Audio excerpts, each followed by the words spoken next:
today, something changed perceptibly.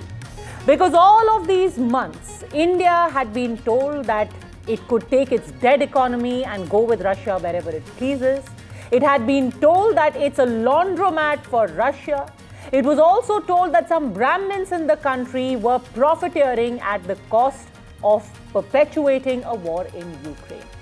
But in the last 24 hours, the same American establishment, the same American president went from declaring that India and Russia had been lost to deepest and darkest China, obviously referencing that picture of Putin, Xi Jinping and Prime Minister Modi together at SCO, to commending the same Prime Minister Modi and asserting that the two countries, America and India, will be great friends, and even assuring the gathered media that India and the US have a special relationship where there is nothing to worry about.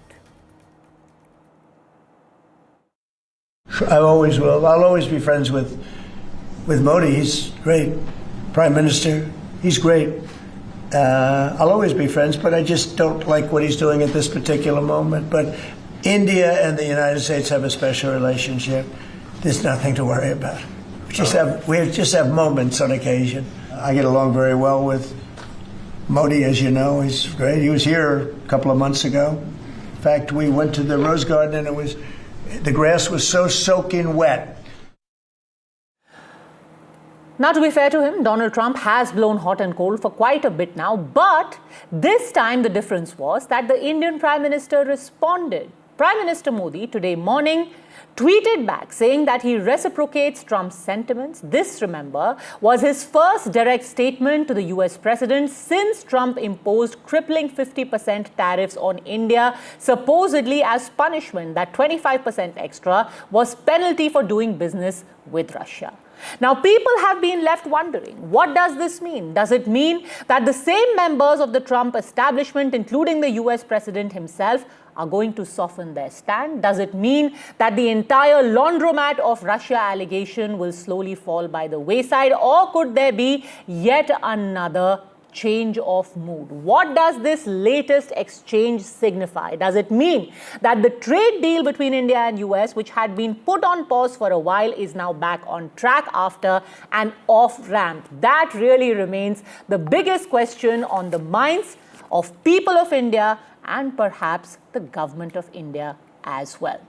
Joining us today on this broadcast, we have Sushant Sareen, Strategic Affairs expert and Senior Fellow at the Observer Research Foundation, Daniel Block, Senior Editor, Foreign Affairs, and a contributing editor at the Washington Monthly. Also joining us is Puneet Ahluwalia, Republican business and political strategist and former candidate for Lieutenant Governor of Virginia. Jonna Blank, former advisor to President Biden, is also joining us. But I want to start with you, Daniel Block. The most basic of questions. What led to this change of mind? And would you even say this as a change of mind or just a mood swing? I'll start with the latter. I think it's too soon to say whether this is a change of mind. And I'll say that for two reasons. First, as we know, President Trump is mercurial. He changes his mind, as it were, so often that it's hard to ping anyone as a particular change of mind rather than just, as you said, a mood swing, and that he'll shift right back. The other is that the rhetoric that we've highlighted here reminds me quite a bit of what he said in April on Liberation Day when the trade war began. As you might remember, on that day, he said that he liked Modi, that Modi was a good friend of his, but that India was being very tough on trade. And that rhetoric really echoes what Trump just said right now. And of course, we all know what happened after that. And the same thing could continue to happen after this. So I'm kind of in a wait and see mode right now. Okay, wait and watch. Perhaps even India right now is doing exactly that. But for the Prime Minister to respond, Jonna Blank, do you think that there has been an off-ramp, an assurance of some kind? Well, thank you for having me. And I think Dan has summed it up very well. With Trump, you never have a final endpoint because he has no fixed beliefs. The only point on which you can be assured he will have a consistent position is whatever Donald Trump wants to do. So he tried to bully India. It did not succeed. That doesn't mean he won't try to bully India again in the future. He will. He tries to bully everyone, friends, enemies, everyone. I suspect that what's happening is that a number of his advisors and his cronies have told him, look, this is not going to be good for American business. It's not going to be good for you personally. So why don't you try to de-escalate? And hopefully he will, but there is no final endpoint for any of Trump's bullying. So, while this may seem great, but it would be too premature to celebrate just as yet. But Sushant Sareen, what explains the Prime Minister responding, the External Affairs Minister responding? Donald Trump and his establishment have gone back and forth multiple times. Time and again he has said, Narendra Modi is a great friend. Then somebody within his establishment says, but they are a laundromat for Russia. They are profiteering at the cost of Russia, at the cost of Ukraine. Yesterday, the American president himself said that we have lost India and Russia to deepest, darkest China. Today morning, he denied he ever said that. He said, no, that's not happened. Yeah, but on the lighter side, Padmaja, yesterday he also said we've lost them to China and he wished us the best of luck. Maybe that was, he was being sarcastic, but if you take it positively, then it's another matter. But look, here is the thing. Does India, the Trumpians around Trump might have declared us enemy number one or might be treating us as enemy number one. But does India really consider the United States to be an enemy? Have we said that we don't want to have anything to do with the US? To hell with them? Yeah, we might say it if things deteriorate to a point where we have to say it. But I think most Indians, number one, among all the countries in the world, the Indians used to have the best opinion about the United States, right? Secondly, I think most Indians would be very keen on having a much closer relationship with the United States than perhaps with any other country. Does that mean that we are ready to become a vassal? No. Does that mean that we will become, a kind of a bully boy for them and we'll fight their wars for them? No. But we want to have excellent relationship with them. Does that mean that we will not deal with other countries? No. And yet we will not deal with other countries to pull the Americans down. For example, in BRICS, we were the ones who have rooted against de-dollarization, which some of the other countries were pitching for. Now, having said that, if you don't want to ruin your relationship with the Americans completely, and you sense maybe some recalibration in the American mind, or at least in Donald Trump's mind, and you think, okay, fine, let me reciprocate. So I think the Prime Minister reciprocated. He reciprocated in a very measured way. If you look at him, there was none of the effusiveness with which he would normally address Donald Trump. Every other world leader or even Donald Trump in the past, Mr. Modi would write stuff like, my dear friend Donald, or my dear friend Donald Trump, or whatever, or my dear Putin. Nothing of the sorts. So he has responded. He's been fairly cordial. He has said deeply appreciate and fully reciprocate President Trump's sentiments and positive assessment of our ties. India and US have a very positive and forward-looking, comprehensive and global strategic partnership. Also the fact that since their phone call in June, he actually hasn't said a word either to or about Donald Trump. Something must have shifted for him to finally reciprocate, and not even a direct comment or a tagged comment, something that he said to the media in America. The Prime Minister responded, S. Jaishankar as well. How do we know that this was, maybe there was partly it was orchestrated, that a certain question will be put, Donald Trump will respond in a certain way, and there will be a response from the Indian side. And this kind of cools things down a bit. It sends the messages that this relationship is too important to just let it go because some motor mouths are shooting their mouths off. Orchestrated by who? By India or America? On both sides, I would imagine. On both sides. Because the initiative, in a manner of speaking, comes from Donald Trump. When he was appreciating Modi earlier also. Yes. Modi was not waiting, right?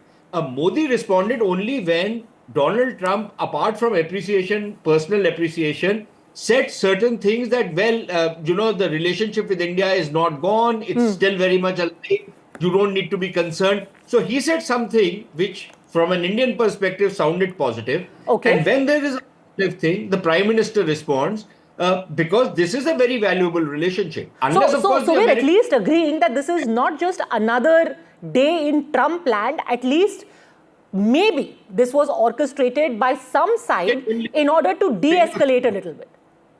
fingers crossed, we can only hope for that, like the other gentlemen on the show are saying. Okay, With Puneet Donald Trump- Ahluwalia.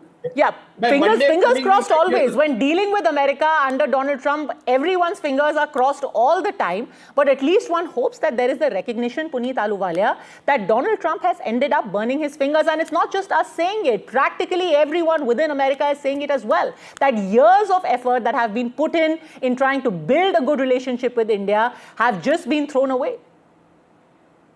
I disagree completely what you're all saying. I believe that President Trump has a very focused America first focus of American people, getting our economy on track, getting our national, international strength and branding on the international stage done. And Modi, India is an important ally. In fact, repeatedly on your channel, I've said that it's a dynamics between Prime Minister Modi and President Trump, and more importantly, the shared values. And that's when you see President Trump's last tweet, it's unfortunate to see Russia and India going into the dark China. That tells you that President Trump's really... He denied it today morning. He said, I don't think that is true. I didn't say that. Can I finish, please? Yes. And the fact is that we do, look, India is a democracy. We want to see India and the democratic leaders all standing together, not the way it was pictured or visualized for the world around. So if you look at it, there is a big, in the leadership of President Trump, there's a big need and a partnership need with India. As I say, the need. We don't want to do a relationship with India. We need to do business and partnership with India. And the large successful diaspora feels the same way. And that's the reason even Peter Navarro said he respects Modi and he wants to see things with India. So that's the reason. Peter Navarro also said, and I quote 18 hours ago, India highest tariffs cost US jobs. India buys Russian oil purely to profit. Revenues feed Russia war machine. Ukrainians, Russians die. US taxpayers shell out more. India can't handle truth spins. Washington Post, leftist American fake news. You say that India is a very valuable ally, whereas Peter Navarro, even now, after his earlier Brahmins are benefiting, is now blaming India for the war in Ukraine. You take it as a blame, and what I'm saying to you is that what Peter Navarro is highlighting the concerns that exist between U.S.-India relationship. If you start refining the oil for the Russians and selling it to the folks and basically getting 42% from 3%, there's definitely a problem. And of course, that's also fueling and funding the war for against Ukraine. Are you suggesting that India should not take this as a slight? When you accuse us of killing Ukrainians, you've literally had members of the American government say, oh, today X number of Ukrainians have died. India has blood on its hands. Are you seriously suggesting that we should not take offense to something like that? And I just want to point out to our viewers. Let me ask you this. Who's funding the war machine for President Putin? Let's talk about funding the war machine. We could talk about that at length. My point is that today, the reason if the US president is making conciliatory noises, why is he doing so? If you're saying that we indeed are funding the Russian war machine, then why do you still want to be friends with us? You've had your president say today that India is a very valuable ally, there is deep friendship, and there is nothing to worry about. You call us Russia's laundromat, and yet you want to have deep and enduring friendship with us. This is just not making sense.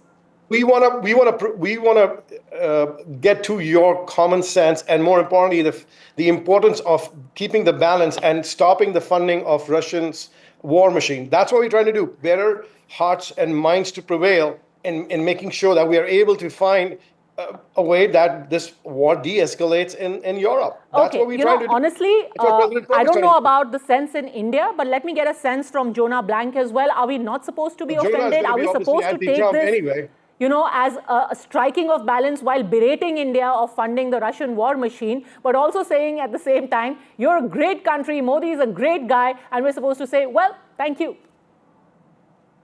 Padmaja, you're absolutely correct.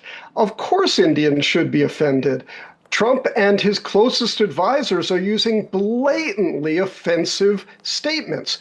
First off, on Russia, we know it's a lie because India right now pays tariffs that are double those imposed on Russia itself. China imports more oil from Russia than India does, and it does not have to pay a 25% Russia-specific oil tariff. So we know that's a lie. The offensive language, as you quite rightly noted, goes well beyond this. Mr. Navarro, the closest trade advisor for Mr. Trump, made this absurd statement about Brahmin profiteering. I'm not even sure what he is trying to say with that, but India hasn't had a Brahmin prime minister in decades. I don't know why the Trump administration insists on insulting India and then claiming that India shouldn't be offended by it. In fact, if anything, Puneet Ahluwalia, what you are saying right now is going to make people even more concerned. Just when we think that you are trying to reach out to us, if you again come back at us and say, what are we supposed to do if you are funding the Russian war machine? We will be inclined to think that all of the other panelists are right in saying that we should take Mr. Trump's claims with a pinch of salt. Just to refresh the memory of our viewers as well, what has India been told over just the last 1 month? Let's take a look at some of the notables within Mr. Trump's government. The US president himself said, India kills US with high tariffs. It's the Maharaja of tariffs. Peter Navarro said, India imposes Maharaja tariffs. There are a few Brahmins who are benefiting. You had Howard Lutnick say, India will say sorry to the United States. Somebody at this point, Sushant Sareen, is feeling sorry, and it's certainly not India. No, look, Padmaja, I won't say if anybody is feeling sorry. I don't know if anybody is actually feeling sorry, or there is a kind of a course correction from the American side. But, you know, the kind of nonsensical language, the kind of offensive language, and not only against India. Again, incidentally, if you hear what Howard Lutnick said in one of his interviews yesterday, basically he's saying India's foreign policy will be controlled by the United States. India's economic policy will be controlled by the United States. You will come and grovel before us. You will, you know, not only kiss the ring, but you will prostrate before us, and you will be subject to everything we ask you to do. You know, I can use a 4-letter word and ask them to F off, right? This is the kind of language they're using against us. This is the language they've used against the Japanese, against the Koreans, against the Europeans. This administration seems to have a knack for alienating and offending every single friend of the United States. I don't see how they intend to make United States great again, and it was a great country. But, you know, with this kind of language and this kind of behavior, you are actually pushing away people. One. Secondly, for this gentleman out here to talk about India funding Putin's war, which they call Modi's war, I don't know, Navarro really needs to get his head examined. They're wrong on facts. The Europeans, forget about what the Chinese buy. The Europeans buy Russian oil and gas. Why? The Turks buy it. Why? Why doesn't that fuel the war? Everybody else is buying it. And if supposing that oil is not there in the international market, will the Americans or any of their allies sell us oil on the cheap and ensure that the global energy markets are going to remain stable when you remove 10% of hydrocarbons from the oil market? How is that going to work out? So this entire thing is a manufactured narrative. It doesn't hold up to any logic. It doesn't hold up to any reason. And it is just a whim and a fancy of some guy who thinks that being the president of the United States is not an honor, but getting that stupid goddamn Nobel Peace Prize that every third-rate person in the world has managed to got. That is what will give him a status in life, because maybe President Obama got it. But becoming the president of the United States twice over is not an honor enough. Now, when you are dealing with people like that, and that entire cabinet, which sounds more like the North Korean cabinet in terms of the kind of fawning which we've seen in that cabinet, and except for doing, you know, clapping like this, like the North Koreans do, they were doing everything else. Now, okay, Puneet Ahluwalia, you want to respond to that? Then I want to go to Daniel Block, please. You know, first is Sushant. He doesn't even know my name, but that's completely fine. The thing is that you have a narrative, and when I'm trying to point out the issue that exists in the leadership who are advising our president on the US-India relationship, if you fail to listen to that and adhere to that, we're going to have the same repeated conversation, which is not going to go anywhere. If we want to solve the relationship and find a way to mitigate it, and I think that was the first good thing when President Trump responded, and when Prime Minister Modi responded to President Trump's tweet, I think that's a very positive thing. They both have great dynamics, and I think it's just that we got to clear the air, figure out how we get past this issue, and we will get past this issue. Okay? Daniel Block, then if this is what the leadership is advising Donald Trump, There is going to be very, very little We're optimism not going in to be India. thinking. Our leadership looks at from America first perspective. And that's the reason why it's important for Prime Minister Modi and President Trump to engage directly and find a way to figure out this thing. Otherwise, But going that's where purely this by what he thing has gets said in the last 12 hours, is Donald Trump a little uncertain about the kind of advice he's being given by the leadership, Daniel Block? No, he's not. Peter All right, Navarro I'm is sure one you of the have best first-hand advisors he information, has. Puneet Yes. Ahluwalia, but let Daniel Thank Block you. also weigh in on this. Again, I go back to the fact that Trump seems to change his mind on this and any number of other issues with great frequency, such that it's hard to say what way the wind is blowing at any given point in time. Again, part of why I am skeptical, I'm not ruling it out that there's going to be some kind of prolonged détente here and that we're going to have some sort of resolution, is that one of the things Trump is more consistent on is tariffs. Trump has been pro-tariff since the 1980s. It's one of the longest standing things he's supported. He said the word tariff is his favorite word in the English dictionary. But And if I was again, to that just bring in the doesn't mean- theory that Sushant Sareen quoted earlier, maybe, just maybe, that he is getting the feedback that this tariff push that he has is coming at the risk of permanently alienating India, and that is not a good idea. That's the feedback that he is getting from within his own country, and perhaps engineered this little bit of damage control. Could that be a possibility? It could. Again, I want to say as a caveat, I haven't talked to Trump administration officials about this, so I can't confirm or deny whether that's the advice he's getting. But I do think, to what you're saying, a dynamic that could be playing out here is this. Trump and Modi are both nationalistic leaders. They derive a lot of pride and they think power from coming across as strong. And that, I think, set up a kind of escalatory dynamic here, where neither one, once they were locked in this kind of trade war, wanted to back off or step down. And so I think this little bit of opening, to the extent we're seeing it here, Trump saying, as he said before, we like Modi, we like India, we want to have a positive relationship with them. And then Modi taking that and saying, we want to have a positive relationship with the United States too. Maybe that is the beginning of an attempt by the various parties to de-escalate and move towards some sort of deal. Okay. It could be. That could certainly be what's happened. I don't want to predict that given what we've seen in the past. Okay, and the key word there being maybe, but with Donald Trump, you never know. Thanks very much, gentlemen. And if that actually happens, if there is movement in that direction, if there has been an off-ramp, could the India-US trade deal be back on track? That remains the key question for India. We've negotiated long and hard, and most importantly, India, remember, has stood its ground. Harshvardhan Shringla, former Foreign Secretary and former Ambassador of India to the United States, joins us now. Sir, thanks very much for speaking to us. What do you think explains and what do you read into the change of heart, the softening of stance, or just what Mr. Trump has been saying over the last 48 hours? Well, let me emphasize that, the relations between Prime Minister Modi and President Trump have always been very, very strong. This comes from very significant events that they have done together, like Howdy Modi in Houston and Namaste Trump in India, in Ahmedabad in India. And that relationship and that connect that I have personally witnessed continues even till today. I mean, despite the ups and downs on the tariff and other issues, this relationship has endured. And if you have seen President Trump's tweets over a period of time, he's always prefaced it with my good friend Modi. He's always had respect and goodwill towards Prime Minister Modi, and that feeling is reciprocal.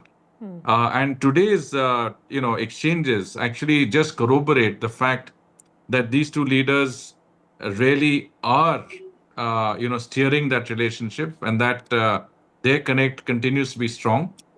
And of course, it does reflect in many senses an opening. It reflects the opportunity for both of us to engage quickly and to resolve the current outstanding issues related to tariff and other matters. And I have no doubt that the sort of sentiment expressed by President Trump when he says that I will always be friends with Prime Minister Modi, that he's a great Prime Minister, and that this is a special relationship, and Prime Minister Modi reciprocating those sentiments fully, is in many senses a sign that, we can move towards resolving some of those issues that were there. I, for one, have always maintained that the relationship is one that is very comprehensive, multifaceted. It will not be affected by some of the ups and downs that you see in any relationship that is as close and extensive as the one between India and the US. And the recent developments have borne out my thinking in this regard, and I have no doubt that we will find our way back to a very, very close and great relationship between our and by countries and our extension, two sir, peoples. does that also mean that the trade deal between the two countries is back on track? Well, as I said, this provides both sides with the opening. At the end of the day, the two leaders have said that this is a great relationship, that we have, a special relationship, and let's get this. He's practically saying, let's get it back on track.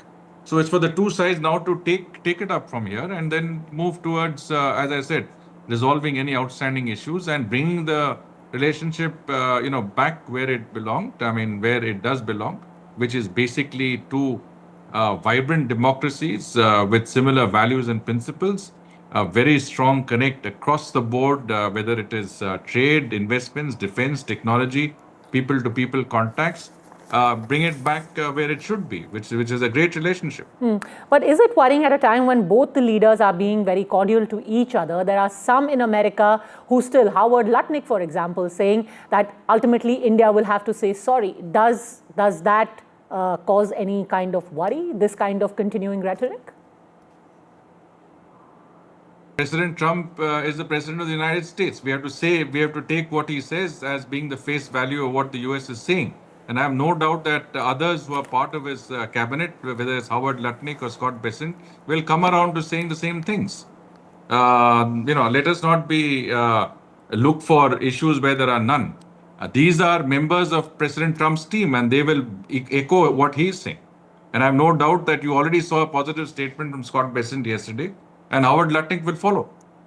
Ultimately, do you think it paid off that India stood its ground, stuck to its stand, and ultimately that has paid off, that the message was sent out unequivocally that we are not going to be pushed around?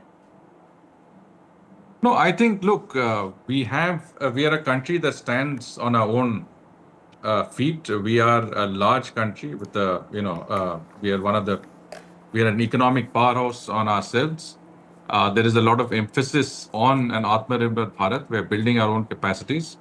And we have the ability to stand on our own feet. But having said that, we also need friends and partners. At the end of the day, we believe in Vasudhaiva Kutumbakam. The world is one family. So whether it is trade, whether it is investments, whether it's technology, the human talent that we have, we have to have outlets for this. And the United States is our leading partner. Let's face it, it's our leading trade partner, leading investment partner, leading technology partner. There are 4.5 billion persons of Indian origin who are in the United States. So at the end of the day, it is an important partnership. And I think we have always made it clear that we value this relationship. And what is being conveyed by the two leaders is a reiteration of what has always been there, that this is a special relationship, and this is something that we need to keep in mind always whether whenever there are issues out there.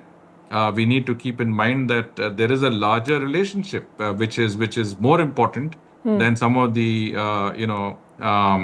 issues that might come up from time to time. Well, the world is indeed one family. Thanks very much, Ambassador Shringla, for speaking to us here on NDTV 24/7. The problem, though, emerges when there is one member of that large family who ends up being a slightly difficult character to handle, slightly petulant, tending to be erratic in his behavior. How do you deal with that one troublesome, problematic member of the larger family? That will be the key question for India. Quick break. On the other side, we'll talk about a story that has sent ripples of anger across the country. An image that nobody thought we would see in our country, where the national emblem was defaced in full public view. Worse, people who have taken oath on the Constitution actually trying to justify that defacement? Coming up in a bit.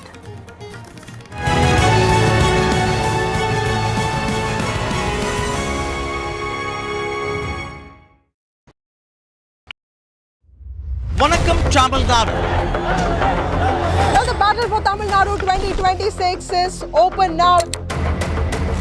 After Chief Minister Stalin rolls up his sleeves and Vijay steps in as a star challenger. This is a mass gathering, not for cash. Meanwhile, a former Chief Minister, Edappadi Palaniswamy, begins his fight back. The big comeback campaign by EPS has well and truly begun. These are all the ultimate players, and this is going to be the ultimate test.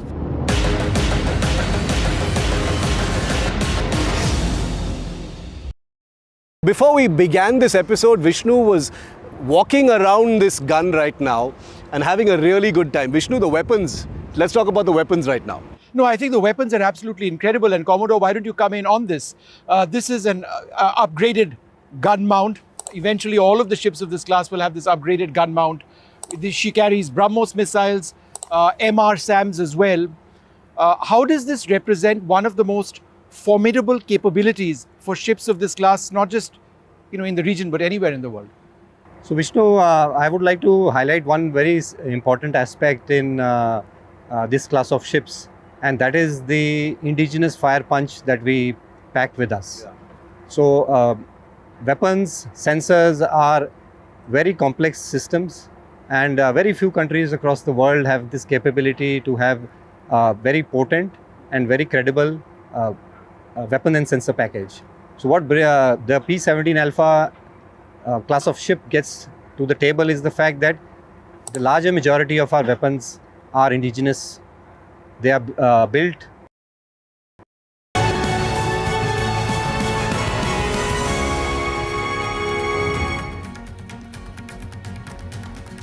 Welcome back. Now let's talk about images that shocked and shamed an entire country. Images of what fanaticism can do and images of how the national emblem was disrespected. All of these images emerged from Jammu and Kashmir, where a plaque bearing the national emblem at the Hazratbal shrine in Srinagar was defaced. This happened after Friday prayers when a group of individuals vandalized that plaque, said that it was against their religion. They said that it represented idol worship. They did not want the national emblem to be present anywhere on the precinct of the shrine. They said it went against the very principles of the sacred place. The plaque, which included the Ashoka Stambh, was part of a recent renovation drive. It bore the name of Dr. Darakshan Andarabi, chairperson of the Jammu and Kashmir Waqf Board and a BJP leader. This incident since then has ignited a broader political discourse simply because, far from actually condemning this defacement, this insult to the national emblem, there were politicians from within Jammu and Kashmir who defended it. There were many, in fact all of them within the National Conference and the PDP, who actually said that it was the fault of the Waqf Board chairperson for having put the emblem there. It was an attack. It was an infringement of the religious freedoms of those who were inside the shrine. उस पत्थर पे emblem लगना चाहिए था या नहीं लगना चाहिए था, पहले तो वो सवाल बनता है। मैंने अभी तक किसी भी मजहबी दायरे में, किसी भी फंक्शन में इस तरह का एम्बलम का इस्तेमाल होते हुए नहीं देखा है। तो क्या मजबूरी बनी थी कि हजरत बल के इस प्रोग्राम, इस पत्थर पे एक तो एम्बलम इस्तेमाल। मैं कहती हूँ FIR तो होना चाहिए, उनके खिलाफ नहीं होना चाहिए जो जज्बात में आके, जिन्होंने वहाँ पर उस वक्त गुस्से में आके कोई ऐसी, वो तो कोई भी कर सकता है। जब आप किसी के, हम तो जान देने के लिए तैयार हैं। It's a blasphemy, it's a total blasphemy है ये। और उसके बाद तुरा ये कि वो कहते हैं कि भाई यहाँ एंटी टेररिस्ट लॉ, इन लोगों को पकड़ के जेल में पब्लिक सेफ्टी एक्ट के अंडर डालना चाहिए। मैं तो गुजारिश करूँगी कि इसमें सेक्शन 295A के अंडर कार्रवाई होनी चाहिए और जो रिस्पॉन्सिबल है, खासकर औकाफ बोर्ड। नेशनल एम्बलम को तोड़ना खुद की, ये तो एक दहशतगर्दाना हमला है।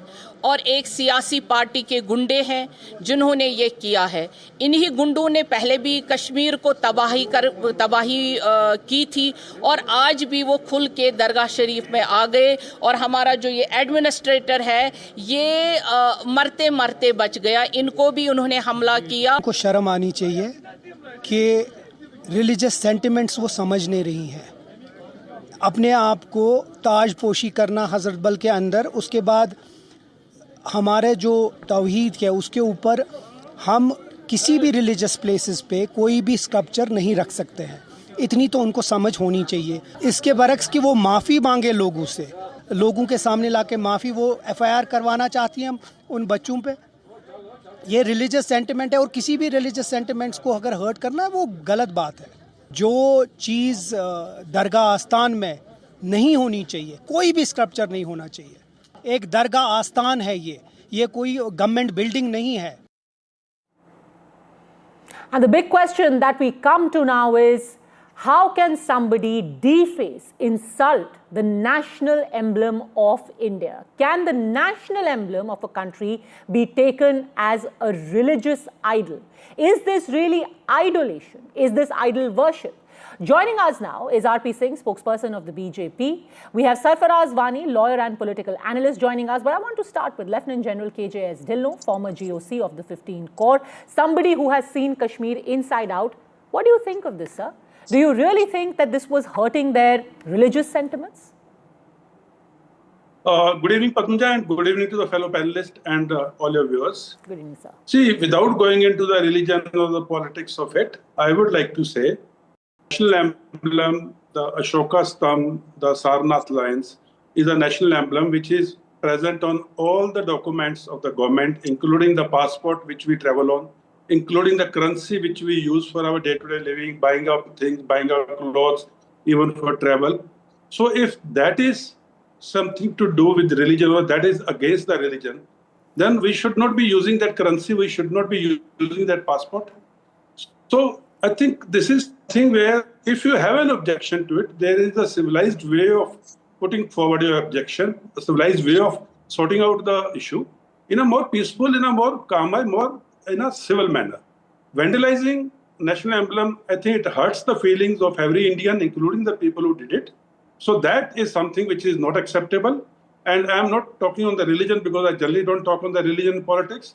But this is a national emblem and we all Indians have to respect all the national identities or national entities which we have. And this is a very sacred thing. It must be respected. General Dhillon, does it startle you? And the reason I ask that is there was a time when there were several radical elements who used to run riot in Jammu and Kashmir, especially Kashmir. But the last 10 years, we have seen a marked difference. You know, there haven't been shut down cause, there hasn't been that stone pelting. One got the feeling that there were significant changes and that radical fringe had reduced considerably. Their effect had reduced considerably on the minds of people. A lot of people actually did those things because they were spurred on by that shutdown call, that calendar that was issued by the Hurriyat. But for this to happen in the year 2025, were you taken aback?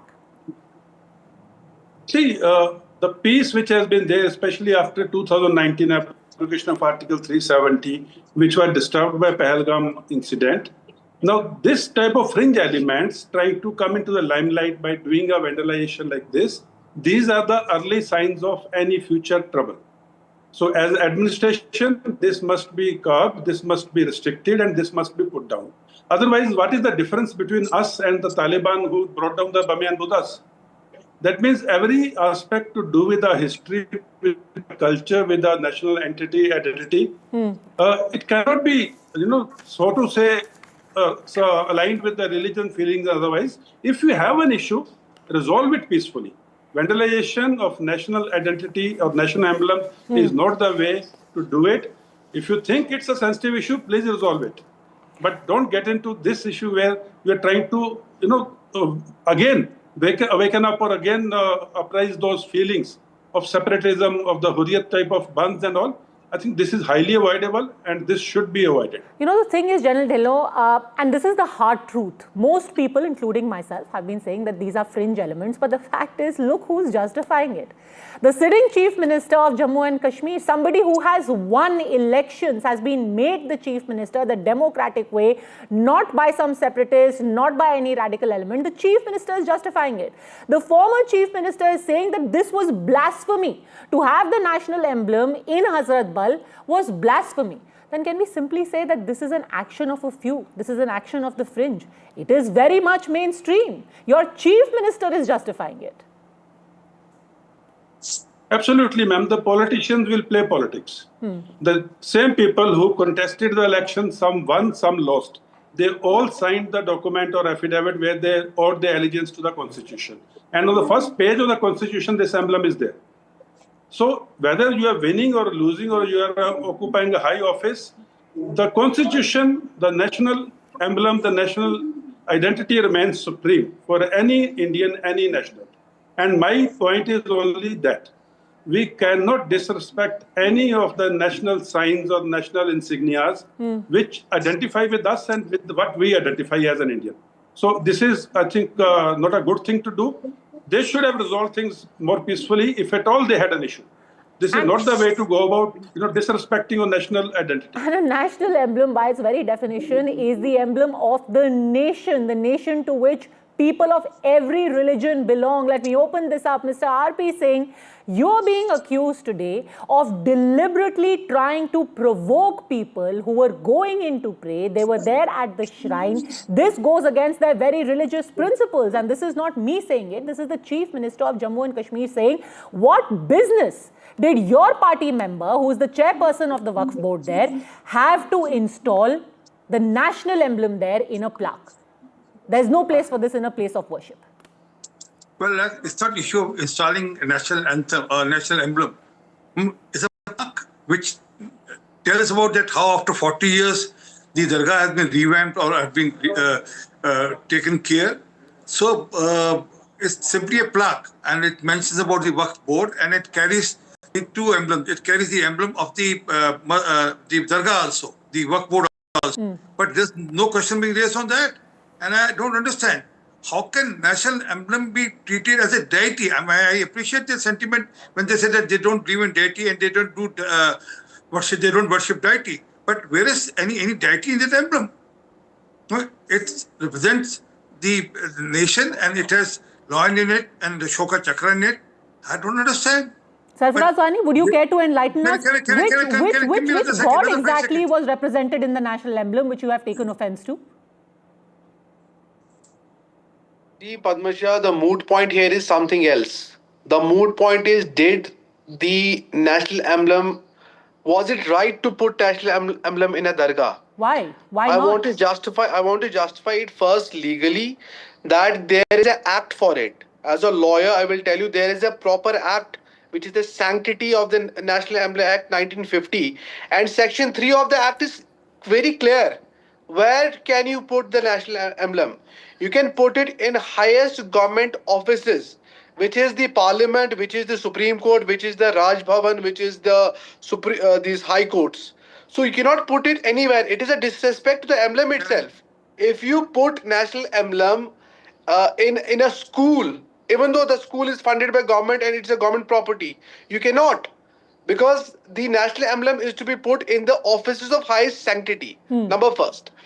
Number second, Padmaja, I want to gently point out, Mr. Vani, by virtue of being a lawyer, you're using a fair amount of sophistry. Because trust me, this argument hasn't been used by anyone who was desecrating it. And if indeed the respect to the national emblem was the concern of those people, they wouldn't have ended up desecrating it. You're today saying that it is against the respect, the honor of the national emblem for it to be present there because it goes against the law. Why desecrate it? You could have respectfully asked for its removal because it is unlawful. You gave everyone time, you are not giving me time. This is not fair. Give me my time. Okay, finish your point. Number second, vis-a-vis the question of religion. I think the constitution of this country allows me to freely profess my religion and manage religious institutions, right? So it is the domain of the religious authority to decide whether that the emblem in a dargah, whether that amounts to blasphemy or that amounts How to is it blasphemy? How is that it is for the blasphemy? religious. Explain. That is for the religious authorities to What decide. part of the That is national not emblem there is is a question. blasphemous? See, understand. Explain. The Islamic religion is a monolithic religion. By that I mean it believes in oneness of God and the unity of God. But there is no God So there. is a red Do you know line. what our national Understand emblem my is? point. Padmaja, you have Do you asked know me what our something, national understand emblem now. is? There Which is a God red is line. represented in the national There is a emblem? red line. The red line is you cannot in any way, whether directly or indirectly, bring anything against the concept of oneness of God. How Even if is there this any against idol, the oneness of God? How even is if there our any national sculpture, emblem even if there is any picture representing that any is God at against- all? First tell me, what is why our to national keep emblem? Once Sarfaraz something Wani, offensive let's to a begin at the religion, beginning as why they to say. keep it? What Why is to our keep national it? emblem? What is our national emblem? The point is that What is our national emblem? Do you know what our national emblem is? The chakra in the I am not saying that is offensive in that way. My point is the religious authority What is our doesn't national allow the emblem? picture. Sarfaraz It doesn't Wani, allow the picture. what is our national emblem? I have seen the picture of national emblem with all those embedded figures, but What the figures? problem is not that. What The problem figures? is those chakras. I think There is these are not those chakras, there is the Ashok chakra there. And? That doesn't matter. Even if I don't remember, you cannot question me for that, right? Why can't I? You are cannot. deeming something blasphemous. You cannot. Tell me, Even if how I is it don't remember blasphemous? it, even if I don't remember the Because national you, song, you cannot exactly question like my this, are nationality. perpetuating Just falsehoods. because I am a you Muslim, said, you will said question the me. presence of the emblem Just there because I am a goes Muslim, against the you will idea question of me. oneness Why of did God. you question everybody else? We can have that Padmaja, why debate did you later question about me the only? oneness of God. Just First, because I am answer Muslim, me, I how am does a the citizen national of India, I am a emblem Muslim, you will challenge the question me? idea of This oneness is of shameful. God? That's How what does the I'm national saying. emblem See, challenge the idea of oneness of God? See, Padmaja, there is a religious domain which is for the religious authority to decide. How is the national emblem religious in nature? What is religious about the national emblem? Whatever sculpture is kept in a mosque or in a dargah is not allowed in Islam. Says Be who? clear. Says are who? you, Padmaja, are you to decide? Are you a Muslim authority? Do Are you you have a Muslim knowledge in authority? Islam? Do you have Are you a Muslim knowledge authority? in Islam? I have read Quran. Do you have read Quran? No, I haven't. Do you have But I know concept what of the hadith? national emblem is, which you Do you clearly have don't. concept of hadith? Do you I am know an that the Indian Hazrat Muslim. Baksh Be time, clear. if we are going I am to an go, Indian if you also, are I going am to a use Muslim your also. logic, Do not use Mr. your Wani, interpretation if you are of going to religion, use Padmaja. your logic, You are using the your shrine has been understanding of renovated religion. using money, Can I decide which whether also Ram has Mandir the was to national be emblem built on there? it. No. You should not be using money Leave the with the question emblem of at all religion to the for religious renovation authority. purposes. The problem with us is we are interpreting everybody's religion. Do you know my religion? Do you know what are is Quran? misinterpreting the religion. Do you know And what by is the way, hadith? you are Do you know when misinterpreting was the national Prophet symbol. born? Do you know when was Prophet born? Do you know what is dargah? What is What does dargah's this have essence? to do with anything? What does this have to do with anything? If you have to This interpret was somebody, a you have shrine to that was understand the basics. renovated by the Waqf board. The Waqf board has put up a plaque there outside the shrine, by the way. Not My in any religion way does not allow me to interfering keep with the offering such of figure. prayers. Is it wrong? Is it wrong? For Okay, Hindus, RP it's Singh. all right. For Muslims, it's not. RP Singh, So this why was are you unnecessary questioning? and deliberate. Why And did you Sarfaraz interpret Wani religion? is You insistent are not there that to it interpret goes against Islam. the idea of I am an oneness of Indian, God. but there is a religious aspect to every You still religion. haven't Has its explained to me sanctities. how the national emblem is religious in nature at all. First of all, you haven't explained to me what the national emblem is. You have told me there are all those chakras and how all That those doesn't chakras matter. are religious in nature. Madam, You that still doesn't haven't matter. managed to explain. Madam, that doesn't matter. Do I know what is emblem or not? That doesn't matter. Because You you are cannot question my opposing nationality. something that Can you are not question my even aware nationality? of. Can That you is question my nationality? classic definition of disinformation. You It's not have disinformation. decided to It is not brand something disinformation. blasphemous when If you there don't even is know any- what it any- is.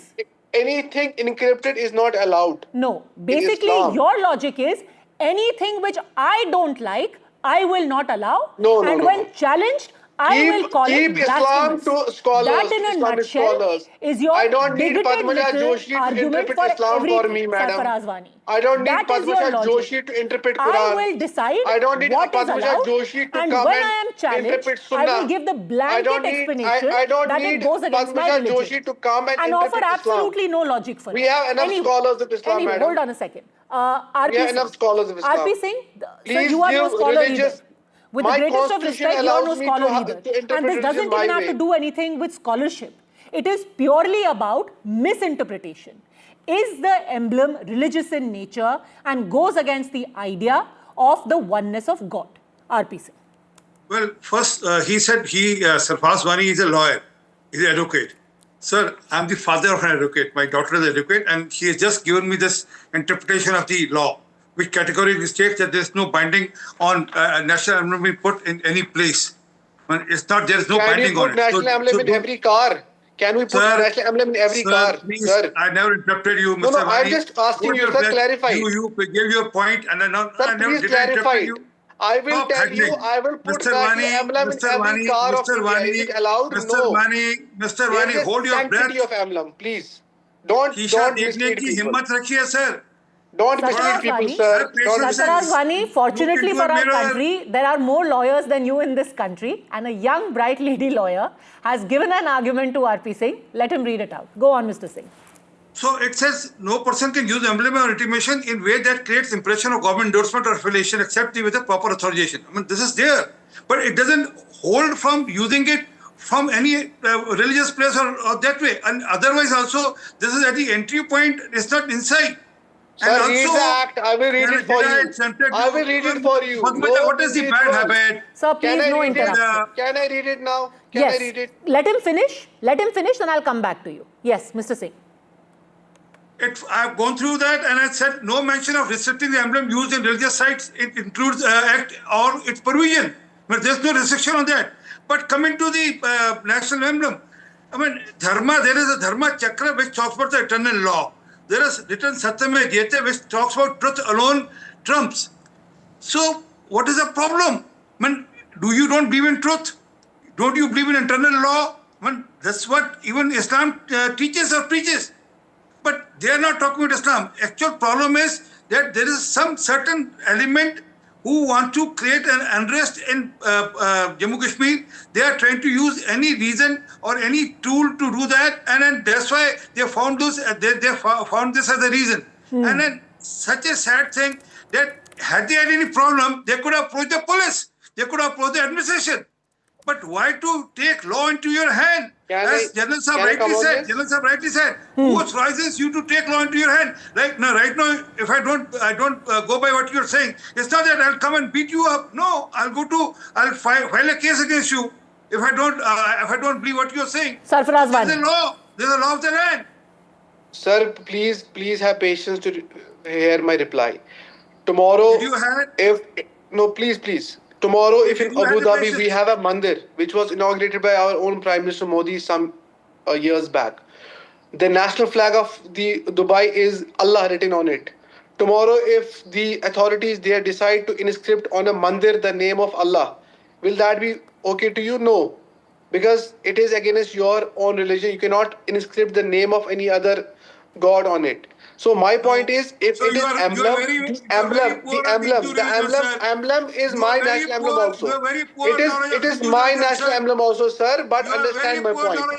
The act which you have read, I will read it for you. No individual. Okay, if your national emblem, pardon me, like you rightly said, is your national emblem as well, you hit the nail on the head.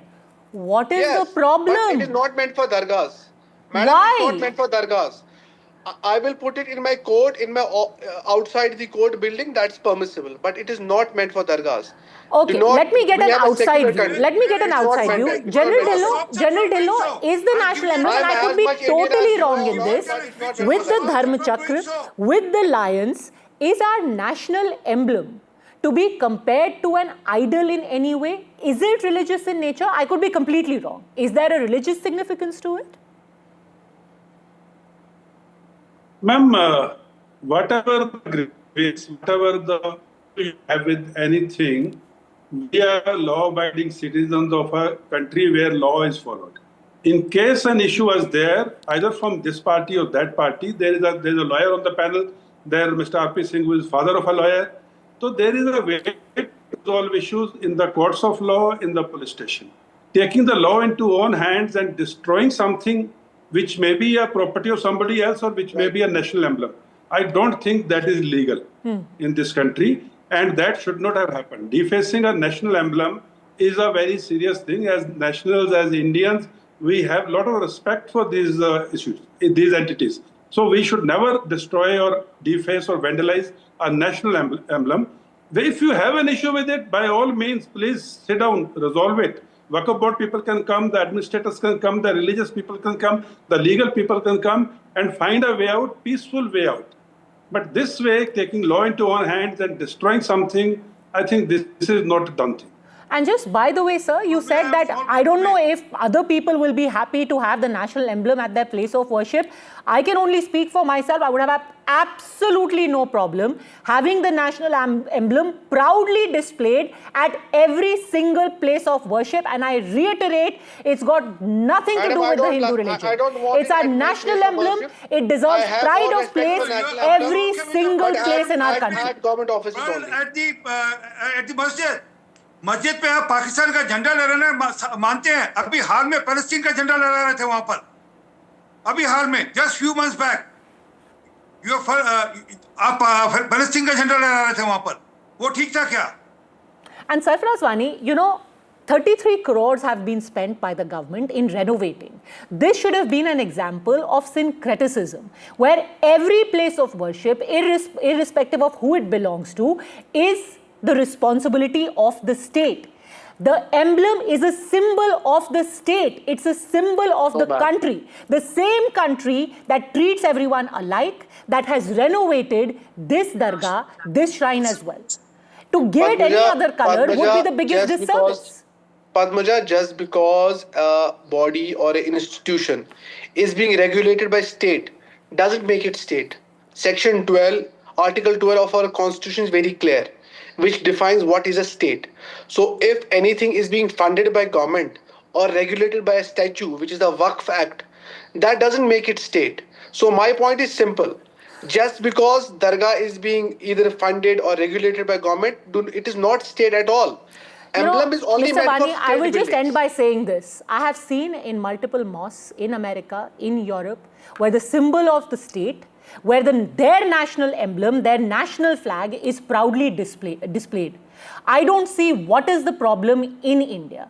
The truth is, I don't know if regular people even have a problem, or it is just a section of people, some of them fringe, most of them political, who are deliberately trying to use this episode to send out a message. Our places of worship are under attack. This is a wrong statement. Foreign religion is being imposed on us, and all of this perhaps is more political than anything else. In the hope that better sense prevails, thank you very much, all gentlemen, for joining me today on this broadcast. Thanks very much for watching.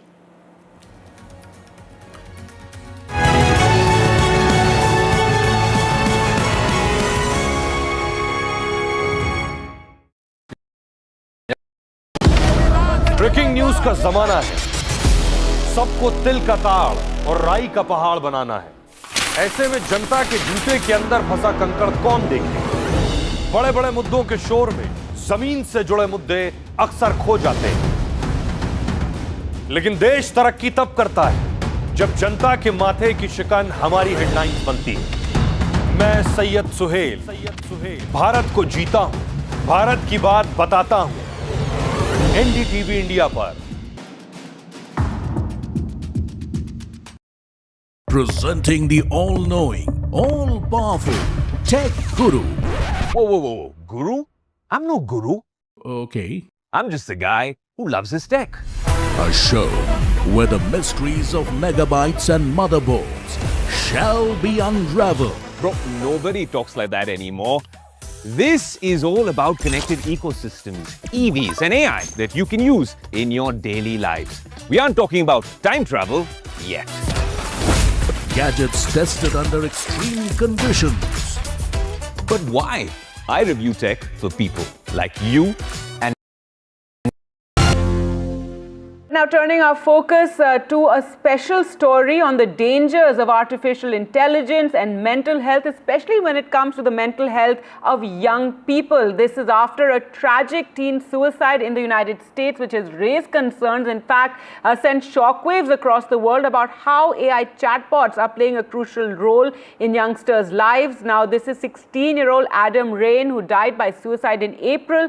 Later, his parents, who were searching for answers as to what led to his death, found to their horror that in the days leading up to his death, the teen had been discussing his anxieties on ChatGPT with a chatbot, and that chatbot was actively encouraging his negative thoughts, even isolating him at times, saying that, you know, your family doesn't understand you, I understand you, and this eventually led to him taking such a big step. In fact, ChatGPT even, discussing methods with the teenager. The parents filed a lawsuit against ChatGPT, alleging the AI chatbot played a role in the suicide. And following this, OpenAI did announce that they're bringing in new updates to ChatGPT with parental control and emergency resources when acute distress is reported.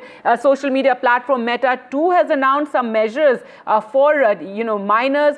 But this tragedy has really served as a wake-up call to all parents, in fact to society in general, on the dangers of artificial intelligence and over-reliance on it. Well, to talk more about this, we're now joined by Jaspreet Bindra, founder Tech Whisperer, Dr. Amit Sen, child and adolescent psychiatrist, Swati Mehrotra, a mom influencer, and Pratishtha Arora, CEO, Social and Media Matters, online safety expert. Thank you so much all for joining us, on this very important issue. And Jaspreet Bindra, I'd like to start with you. This case has been extremely shocking, especially when you read the types of conversation that were being had between the 16-year-old and the chatbot. And you're somebody, who's been talking about AI and, how AI is changing and, the powers of AI. What are your comments on what's taken place, and are the measures announced by ChatGPT, by Meta, enough? Thanks, Gargi. No, certainly it's very tragic, and it was a shock to hear this. Unfortunately, we have seen this movie before. We saw it with social media, and there are actually unaccounted and lots of instances where it's been known and documented that especially children, they harmed themselves, did self-harm, or even committed suicide because of conversations that they were happening with other human beings on social media. Even in India, while we don't have a documented case, we have surveys where it's been shown that between 12 to 15% of youth had suicidal thoughts because of the overexposure to social media. Now with AI, this goes one step further, just because now it's not just human beings that we have to deal with, but even in some sense other forms of intelligence.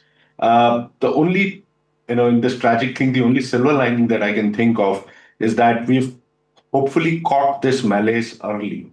And so hopefully these platforms and these AI companies will put in the right safeguards much before social media got onto the act. You must understand, Gargi, that in many of these AI bots, especially ChatGPT, and Sam Altman has been known to say this earlier, these bots are designed to please. They're almost sycophantic. They are there to kind of understand you and please you and say yes to you all the time. And so if a person is kind of saying that my family doesn't love me, it'll agree with you and say that your family doesn't love you. That's exactly what we saw happen in the case of Adam Rain, and those conversations when he says, my mother doesn't understand me, the chatbot responds that, yes, it happens, I understand you, I know your feelings. Dr. Amit Sen, come in here as somebody who's, been counseling children for decades now. What is the difference you've seen now with children who come to you? And, more and more it's coming out that there's a lot of reliance on artificial intelligence by young people to make decisions, to share their thoughts with it? Yes, we have seen the entrance and the intrusion of all kinds of digital gadgets and media over the last decade or 15 years. And the latest one of that is AI. Now, what we need to understand is that mental health by itself is an extremely sensitive and personal topic. And even when young people interact with other human beings, including counselors and therapy, we are constantly vigilant as to who they're talking to and what is the content, what is the safety that is ensured in those spaces, even with human beings. And when it comes to interacting with a machine or AI or a chatbot, then we have absolutely no idea what goes on out there. There are other variables which are worrisome, which is the fact that anybody can open such a space out there, isn't it? And while in the space of therapy, counseling, we look at people's qualifications, who vets them, who supervises them, what is their accountability. We have no such thing in this space, isn't it? Yeah, anybody can open it because mental health or mental health disturbances has boomed in the world across. And in fact, WHO has recently come up with worldwide statistics of 14% having some kind of mental health condition or disorder in the world. And of course, the youth, which is from the age range of 15 to 25, there's much more than the 15%, perhaps 20 to 30%. And do you think the steps that are being taken by these platforms, these guardrails in a sense for minors who may be on AI, do you think that's enough? What more needs to be done? So firstly, I think we need to figure out as to who can do this, who would have the license or the permission to even get into the space to influence young people's lives when they're already very vulnerable. When you get into a space like this and start chatting with anybody and start trusting the space, you're making yourself vulnerable. You're bringing out feelings and emotions and your life situations, experiences in a way that you won't do anywhere else. You're defended in other spaces, isn't it? Right. And as Jaspreet said, these chatbots are, trained to be very pleasing and, reinforce whatever it is that you're thinking. Swati Mehrotra, your comments on this as a parent and, all of us parents are extremely, I think, worried about what this means going forward and how to guide our children, how to guide the youth to not get over reliant, not treat AI as your friend. I mean, as Jaspreet said, social media, we've seen it before. Social media was meant to be social, bring us all together. However, it's been isolating, and now with AI more so. See, this is something which I really wanted to speak. This is not only the teen, even the people of the age of 25, 30 have found solace in talking to, chat GPT and all these things, their love affairs, their work problems, and it is very pleasing. So, honestly speaking, it's a very nice thing that they are taking the measures of making sure that the words are identified like danger, feeling alone, etc., that are caught by these, apps, and then the app stops working there.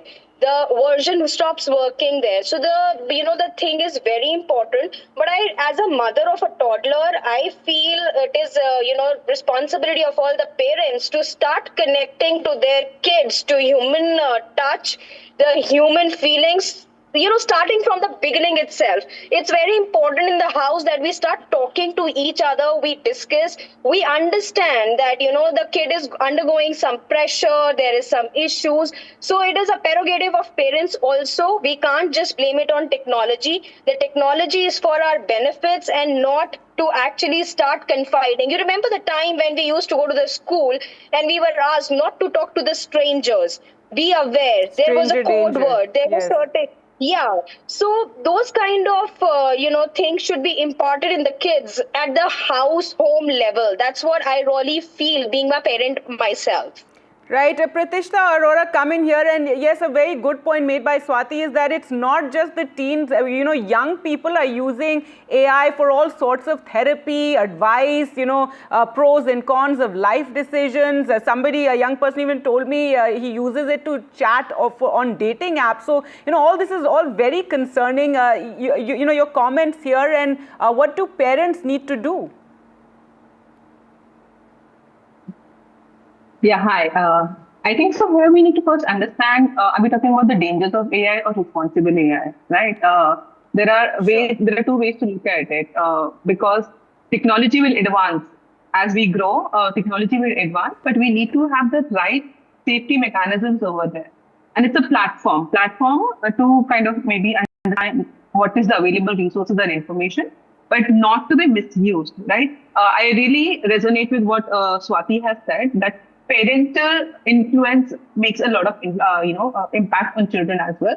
So if parents know what can be the measures that can be put on children, that will be really a positive step. So here, for tech companies, when they're designing tools, when they're designing their solutions, it really needs to be thoughtful from the child-centric point as well. So we need to keep reinforcing the point that safety by design needs to be taken into consideration. While these have been the long-standing points that we, as an organization, also we've been putting forward to the tech companies, even the existing ones, that why safety by design needs to be there in place, especially when we see the overgrowing issues of children using the tech. And in the near future, even toddlers will start using tech because they already know how to give command to AI tools. They're kind of really connected with devices like Alexa and other devices. Even on WhatsApp, for that matter, they know how to send a voice note. So tech will advance, but we need to have the right safety measures over there. And I think so safety by design will play a very key role where, tech companies can take into consideration. Do you think Indian parents are on top of this? Because I feel a lot of Indian parents think that kids are just using ChatGPT for their homework or, writing essays, and they caution them there. But do you think parents are even aware that there's, so much going on in this space? That's the hugest lack that we have kind of even come across, because digital natives and digital migrants, there is a huge generational digital divide. And this can only be bridged once we start educating both the generations, because we need to tell the younger generation that how you need to safely use it, more responsibly use it, while we also need to kind of educate parents of the fact that, there are such tech, and you need to kind of, mentor your child with positive use of technology. So that bridge needs to be definitely made, and organizations like us are doing that. We are in that ecosystem to bridge that gap by generating level of awareness, by meeting parents, talking to them how difficult you feel the tech is, and what is that we can find as a simple solution, even by, basic interactions with children will solve the purpose. That's right. Dr. Amit Sen, your comments on this as well about, how parents also need to educate themselves and learn what all this is about, and so they can help their children also. And this, if at such a young age you start depending on AI for decisions, etc., it's something that's going to affect your brain development as well. Oh, absolutely. So that impact of the digital world on children's brains and the development has been evident for a while. But, while I understand and completely resonate with this idea that parents should be part of their children's lives and they should understand the digital world and try their best to get into it, only putting the responsibility on them is problematic, I believe, because then we are letting off many other stakeholders off the hook, including these digital platforms and the whole industry, which is very exploitative. It is exploiting the vulnerability in these young people. And like you said, that parents often are helpless because a lot of what goes on in the teenagers' world is about accessing research, homework, their social world, their entertainment comes from the digital space. And of course, they are much better at operating it. So willy-nilly, they will enter spaces, and particularly if a child is vulnerable, will figure out ways of actually entering spaces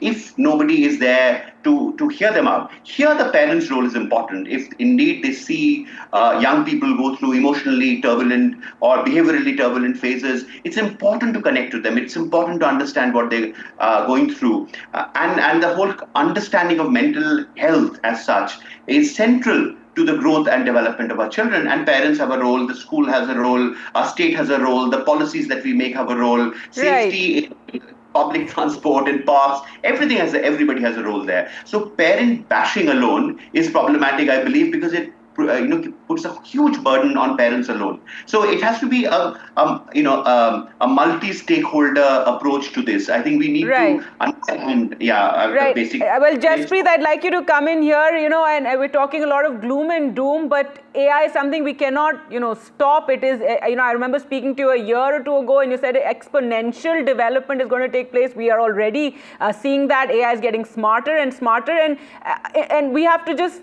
know how not to fall victims of it, but how to control it and use it for the best benefits. Yeah. No, you're absolutely right. Look, every technology has had both the sides, the good side and the dark side. Even if you think of something like cars or traffic inherently can be extremely dangerous. It can kill literally millions of people every day. But we have created rules. We have created guardrails, what we call now. We've created traffic lights, lanes, etc. And so, it's being contained and it's being used for good rather than for bad. And I can go on and on. But just a couple of quick things. Look, there's the bad news and there's the good news. The bad news is that what we are seeing today is just the beginning. We're going to have human-AI relationships, romantic relationships. We're going to have human-AI marriages. I think we've already had some of those romantic relationships. And I'd also like to talk about these chatbots on, Meta and X. You have these, female chatbots, and they're very flirty, and it's quite disturbing, frankly. Yeah, in fact, I was going to come to that. And I think the standalone chatbots would still be okay. It's these chatbots which are embedded in social networks, like the ones you mentioned, which are going to be the real problem. The good news, on the other hand, is that still chatbots, if you go to any chatbot, has much more effective guardrails against, say, pornography or against violence. What you find in social media, you find absolute filth. You do not find it in a chatbot, even today. Any chatbot. And therefore it's proven that it's possible to create those guardrails which prevent that. And hopefully, therefore, it will be possible to create guardrails which prevent instances like this also. Frankly, when parents come to me and say that, since we were talking of parents, that should my 12-year-old daughter or son, try ChatGPT? And I'm like, absolutely, do that. Just keep her away from Instagram.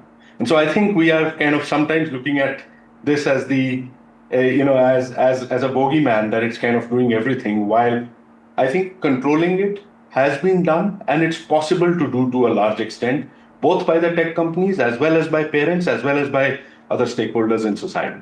And these technologies are going to come. We have to live with them. Every single technology that has come has had some of these problems. We cannot wish them away. We'll just have to figure out how we solve this like we solved other things before.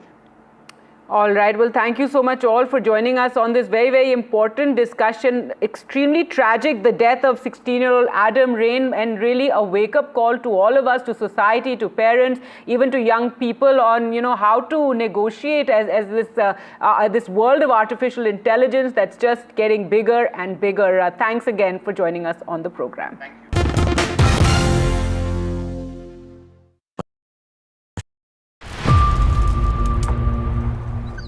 We see the problems, but you as a social entrepreneur see the solutions. You are not just creating solution, you are creating a future where everyone has a chance to thrive. For the change makers, the innovators, the ones building a better world, one solution at a time. The Adani Green Talk Social Impact Awards are created for you. Green Talk Social Impact Awards 2025, coming soon.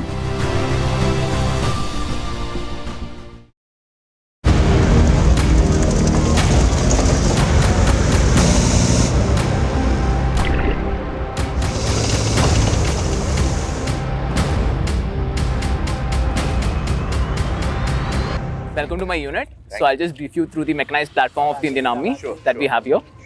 So in mechanized, basically we have armored mechanized infantry, these two things. So I'll just take you around the equipment also, and I'll tell you what is the difference between both also. Okay. So what is the difference between the tank? One is the tank and one is a BMP. What is the full form? It's Boye Machino Picote. It's a Russian term. Acha, Russian term. Acha. Yeah. So infantry it's an infantry combat vehicle. Okay. Similar to tank? It's similar to tank. The main difference in this is, in tank we have a crew of 3. Okay. But in this we also have the stick also. Stick are infantry people who can get down, dismount and fight. Acha. So that capability also we have in a BMP. Okay. So basically here now, this is our training area. Okay. In which we'll be showing you how a new driver is being trained. We'll show you the obstacle courses that we have, and we'll show you completely the way it's happening. So first we just, from here you can see we have the number plates over there, 1, 2. Right. These are various obstacles. Okay. Which the BMP and the tank will also be negotiating. Okay. So we have the tank head which will be leading. Yeah. Then we have 2 BMPs. Okay. So does the tank have a steering wheel or levers, or how does it work? For a tank, it's basically 2 levers we have. 2 levers. And whereas when it comes to BMP, it is like a steering wheel, but cut steering wheel, like a sports car steering wheel. Achha. It's that kind of a steering wheel. It's amphibious. So we'll be showing you that. Oh, I see. तो ये अभी हम यहाँ देखेंगे. अच्छा.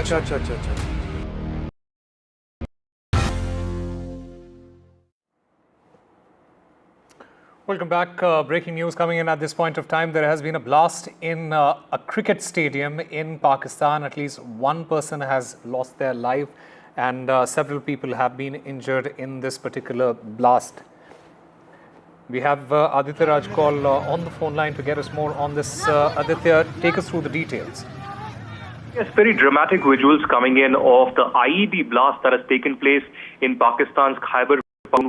This is the Kausar cricket ground, which is in the Khar Tehsil of Bajaur district of Khyber Pakhtunkhwa, where late afternoon there was an IED blast which led to one person dying, and there are several others who have been injured. Many have been rushed to the local hospital in the area. Khyber Pakhtunkhwa has seen a lot of violence and security issues over the last many years.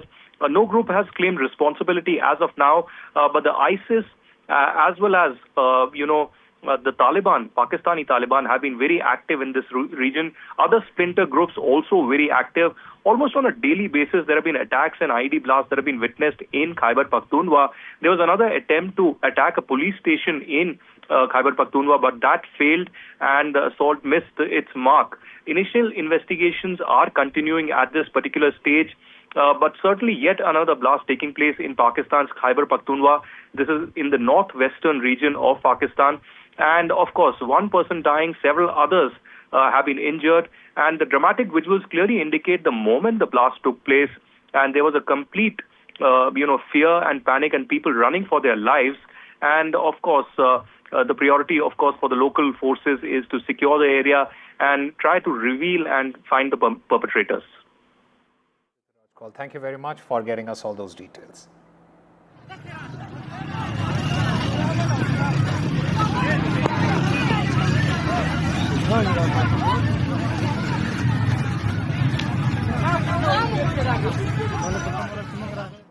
Speaking about the upcoming India-Pakistan cricket match in the Asia Cup, the BCCI Secretary, Mr. Debajit Saikia, he says that the team India is set to play against Pakistan, but they will only play Pakistan in multinational games. There will be no bilateral tournaments with Pakistan. So far as BCCI's view is concerned, we have to follow whatever the central government formalizes. Recently, the policy which is in place regarding India's participating in any multinational tournament or international tournament, there is no restrictions imposed by the central government whether we play any of the countries which are not in good terms with India. So India have to play all the matches in any multinational tournament. As Asia Cup is a multinational tournament involving the countries of the Asia continent, so we have to play. So far as bilateral is concerned, we are not going to play with any of our hostile countries. Prime Minister Narendra Modi held a telephone call with President Emmanuel Macron. The leaders, they exchanged views on recent developments for peaceful resolution of the conflict in Ukraine. The two leaders, they welcomed the positive developments in the bilateral cooperation in various areas. The Prime Minister, he looks forward to welcoming President Macron to India for the AI Impact Summit. This is certainly a very significant phone call that has been received by Prime Minister Modi. The French President Emmanuel Macron and Prime Minister Modi discussing the Ukraine conflict, and India, in fact, assuring that, reiterating India's consistent support for peaceful resolution of the conflict in Ukraine and early restoration of peace and stability. Remember, India has been pushing for dialogue and diplomacy and an early end to the war in Ukraine. And apart from that, significant that the entire roadmap on the Indo-Pacific roadmap and the defense industrial roadmap and the overall India-France strategic partnership was discussed, and further strengthening of the steps were discussed as well. Finally, the French President Macron has also accepted the invitation of Prime Minister Narendra Modi to attend the Artificial Intelligence Impact Summit, which will be hosted by India next year in Feb. And the Prime Minister is looking forward to welcome him. So a very important strategic kind of a phone call amid tension between Washington, D.C. and New Delhi. Also efforts by several countries for early restoration of peace in Ukraine. Remember, earlier in the last couple of weeks, there have been several phone calls that Prime Minister Modi has received from Putin to Zelensky to several other key leaders from the European Union as well to discuss the Ukraine conflict, because India has been pushing and India has been speaking with both crucial partners, Ukraine and Russia, for an early end to the war and perhaps a path forward for a peace agreement.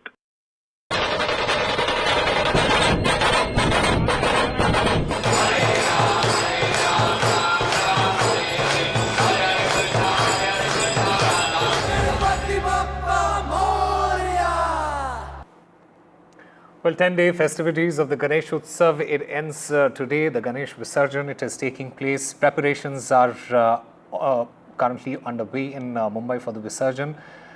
In fact, heavy police deployment has been done across the city. More than 21,000 police personnel, they have been deployed in Mumbai to maintain law and order situation during the idol immersions on Anant Chaturdashi, the 10th and the final day of Ganesh festival.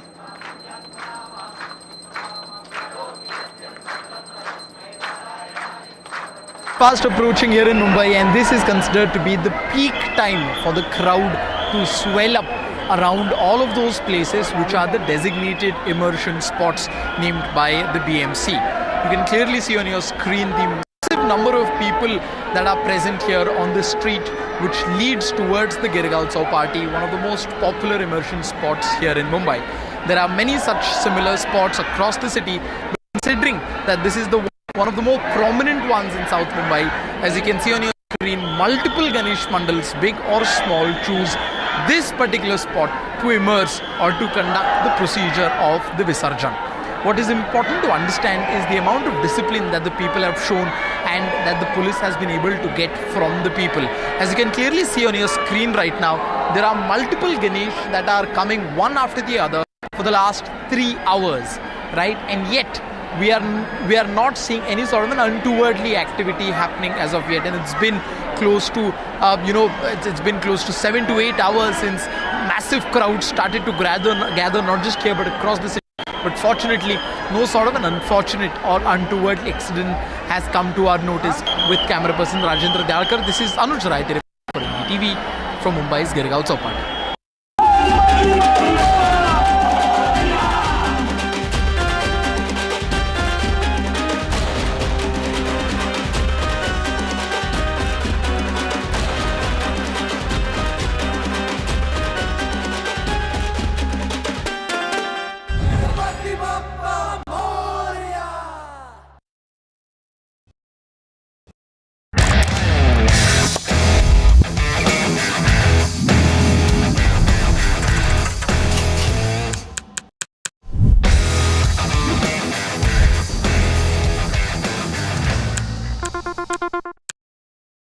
Other opposition parties.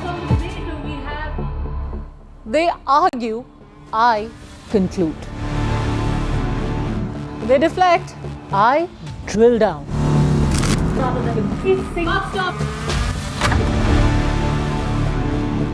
This isn't a free-for-all. It's a reckoning. No filler, no fog. Only the facts and where they lead. Every night at 9, the case closes because the buck stops here.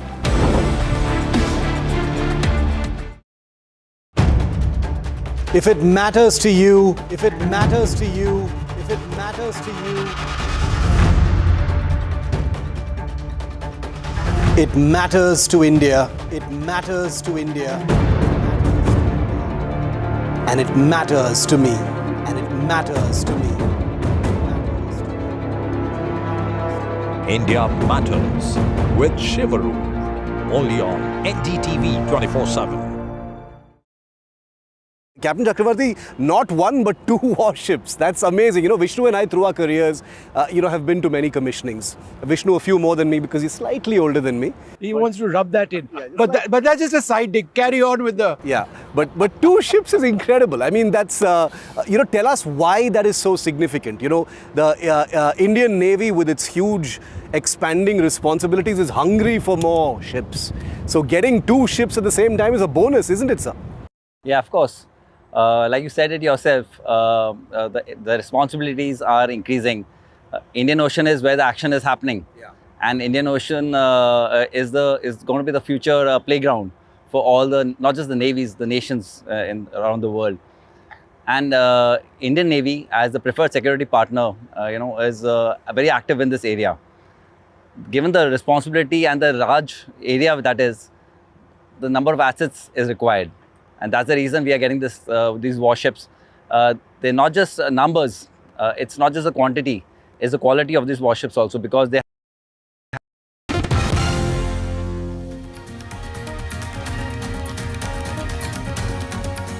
Hello and welcome. You're watching NDTV 24/7. I'm Osama Shab. There is a lot lined up on the show today, including Prime Minister Modi, who is going to be felicitated by their BJP MPs for the success of the GST 2.0. In fact, in other stories, Prime Minister Modi and Emmanuel Macron, they had held a phone call. They discussed Ukraine. Emmanuel Macron, he will be attending the AI summit in February later. Early in next year, and EPS, he has removed Mr. Sengotian from the AIADMK post, and his former ally, Mr. O. Selvam, he has called EPS a dictator. There is a lot lined up. We'll get you all of that, but first, the headlines.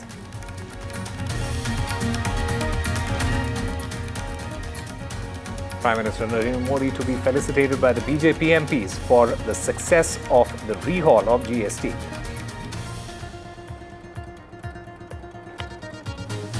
PM Modi, Emmanuel Macron hold phone call, discuss Ukraine.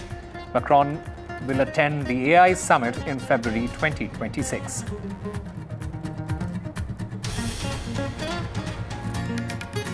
Edupadi Palaniswamy removes K. Sengotian from AIADMK post. Meanwhile, O. Selvam, he calls EPS a dictator.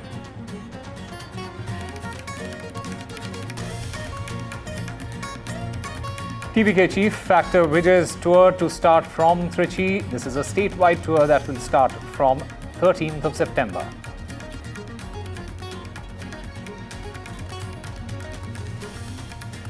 Politics over West Bengal SSC scam. BJP claims that the government leaked question paper. The BJP mentions that tainted ex-teachers, they were given the exam paper.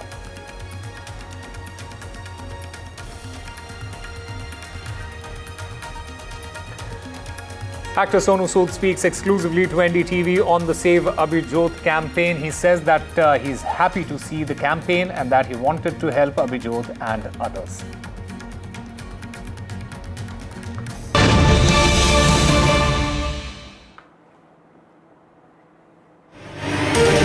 Breaking news coming in at this point of time. Mr. Sengotian, he has been removed from all AIADMK posts. Shashikala and O. Selvam, they have reacted to this decision by Edupadi Palaniswamy.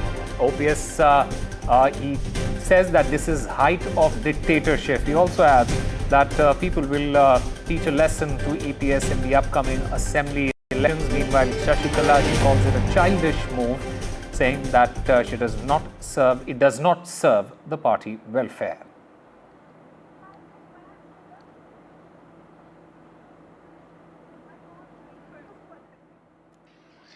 நேற்றைய தினம் ஒரு தெளிவான பத்திரிகை மற்றும் தொலைக்காட்சி நண்பர்களை சந்தித்து தெளிவான பேட்டி அளித்திருக்கிறார். அந்த பேட்டியில் அவர்களுக்கு உள்ள மைய கருத்து என்ன என்று சொன்னால், கழகம் ஒன்றிணைய வேண்டும், அதைத்தான் சொல்லியிருக்கிறார். வேறு எந்த மாறுபட்ட கருத்தும் சொல்லவில்லை, யார் மீதும் குற்றச்சாட்டு சொல்லவில்லை. கழகம் ஒன்றிணைய வேண்டும் என்று சொன்னதற்காக இவ்வளவு பெரிய குடிஞ்சேலை தண்டனையை தர வேண்டுமா என்பதுதான் இன்னைக்கு தமிழகத்தில் இருக்கின்ற மக்கள் அனைவரும் கேட்டுக்கொண்டிருக்கிறார். Former ADMK leaders TTV Dinagaran, Sasikala and O. Selvam have come in support of K. Sengotian, who was removed by ADMK General Secretary Edupadi Palaniswamy from being a party position. K. Sengotian, who called for a united ADMK, was removed this morning from being party district secretary and organizing secretary. Sasikala, who calls this move of EPS as a very childish one and said this won't serve in the interest of party welfare. TTV Dinagaran calls this move as it is not a setback for Sengotayan, but for Edappadi K. Palaniswamy. O. Pannirselvam calls EPS as dictator and said people would teach a lesson to EPS. But still AIADMK says EPS decision is final and their party has a military-like discipline. For NDTV, Vijay Gopal Muralidharan from Chennai. Meanwhile, Mr. K.S. Sengotian, he has responded after being removed from the party post. The senior AIADMK leader and 9-time legislator, Mr. Sengotian, he has issued a 10-day deadline for the party high command to take steps towards reconciliation and readmission of the expelled leaders. He said no clarification was sought from him before removing him from the party. Listen in. அனைத்து இந்திய அண்ணா திராவிட முன்னேற்றக் கழகம் மாபெரும் வெற்றியை அடைய வேண்டும் என்ற நோக்கத்தோடு தொண்டருடைய உணர்வுகள் மக்களுடைய எதிர்பார்ப்பை பிரதிபலிக்கின்ற வகையில் நேற்றைய தினம் அந்த விளக்கத்தை நான் வெளிப்படையாக அதை நான் தெரிவித்தேன். அதற்கு இன்று கழகத்திலிருந்து கட்சியுடைய பொறுப்புகளை விடுவிக்கப்பட்டிருக்கிறார்கள். பொதுவாக ஜனநாயகம் என்பது கட்சியில் ஒரு விளக்கம் கேட்டிருக்க வேண்டும். அந்த விளக்கம் கேட்காமலேயே இதற்கெல்லாம் காலம்தான் பதில் சொல்லும். அடுத்த கட்ட நடவடிக்கை என்னங்க சார்? உங்களுடைய அடுத்த கட்ட நடவடிக்கை? என்னுடைய பணி இதை நோக்கித்தான் தொடரும். சில பேர் நினைத்து தொலைபேசியில் பேசியிருக்கிறார்கள், அதுதான் சொல்ல முடியுமே தவிர இதெல்லாம் காலத்தின். AIADMK party is known with a nickname like a party which functions like a army unit with a discipline, because whatever general secretary decision is, that is final and binding upon all, and everybody falls in line. That's how it has been, starting from our founder Puruchi Thalaivar MGR and our leader Amma, now EPS. The actions of EPS resonates with the actions like how our leader Puruchi Thalaivi Amma used to act. The decision to change the role of our party senior leader Mr. Sengotian is binding upon everybody in the party. Actor-turned politician Vijay's party TVK has sought police permission to launch his statewide tour from 13th of September from Trichy. Phase 1 of the tour is slated to cover Trichy, Ariyallur and Perambalur districts in the state. News now from Kerala. The KPCC President Sunny Joseph, he admitted that there was a mistake and lack of caution while posting the BDs and Bihar jibe on the social media handle of the party's state unit a day after it was deleted following a political backlash. Joseph said the ex-post was deleted and an apology was tendered by the social media team as directed by the state leadership. Congress in Kerala has dropped Mr. V.T. Balram from social media role amid the backlash. The senior Congress leader and KPCC digital and social media head V.T. Balram, he has now stepped down. We always used to see Kerala Congress Twitter handle or ex-post handle or social media or in Instagram handles. They used to post very sarcastic political posts. But this time, post over GST, probably criticism of GST has led to resignation or sacking down of its social media head. V.T. Balram, a two-time MLA, senior party leader of Kerala Congress, Congress in Kerala, he has now offered his resignation. In fact, the Kerala unit party president also has accepted its fault. Remember, the whole controversy erupted when the Twitter handle or ex-post handle in fact, allegedly posted something which is insulting to Bihar, which many political parties, including BJP and other, even India Alliance partner, are also believing that that was insulting. Later on, the post was deleted, but now V.T. Balram, the head of social and digital media of KPCC, he has resigned. He has quit from his post. Now, what KPCC also saying that they will also reject the entire digital media and social media bill. So definitely something, one post, one social media post has created a lot of political tension in Bihar, in Kerala. Both are two different states far away from each other. But the kind of political tension it has generated in Bihar as well as in Kerala, definitely it shows that Congress party was at back foot, and that's why VT Balram, a senior party leader, he has quit, and now party has decided to in fact reject the entire social and digital media being in Kerala. Well, the latest as far as the Dharamsala controversy is concerned, the masked man, the alleged whistleblower, he has been sent to judicial custody, 14-day judicial custody for the complainant. The police say that the complainant fabricated these charges. In fact, this man named Chinnaya, he has been sent to judicial custody, he has been remanded